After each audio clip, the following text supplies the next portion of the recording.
For the rest of us, and most of us really, gaining elite frequent flyer status seems like something only for big business travelers, but it actually may be attainable, more so than you think. Here with us now is Kelli Grant, the senior consumer reporter for smartmoney.com. So first of all, what are we talking about here when we say elite flyer status? What do you get with that? Well, it's all sorts of perks and benefits, and business travelers usually are looking for this because they get upgrades into business or first class flights for free.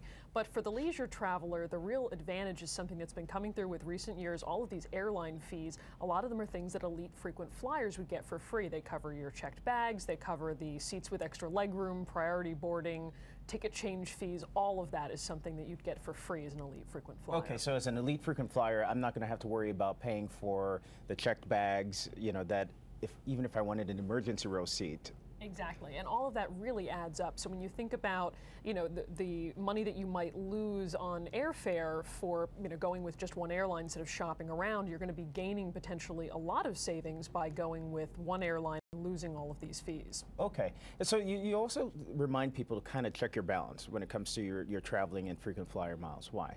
Well, because at this point, you know, we're late in the year. If you want to get elite status, you have to achieve all of those miles by December 31st. So really, the only people who want to make the push for it right now are those who already have 20,000 elite frequent flyer miles or more in their account, or will when they factor in holiday travel. And those are different than award miles earned, so you really need to look at what's actually in your balance. And what's a good way, you would say, of, or how can you earn those extra miles? Well, the first thing to look for is actually to read your frequent flyer newsletters that come in email form from the airline. Usually they will have at least a couple of elite frequent flyer mile promotions during the year. You'll get double miles on certain flights. There's even one right now that Delta is offering where you earn one elite frequent flyer mile for stays at Hilton through early December. So pretty good deals there. Yeah, that's great. And I have some friends who are going to Hawaii in a couple of weeks, but they're just going to spend like a couple of days in Hawaii. And I guess that there's a purpose behind of that. There is. They call that the mileage run, and a lot of people you'll see start making them this time of year because they look at see how many miles they need before they can get elite status, and they'll go and they'll do crazy things like go to Alaska and back and never really leave the airport.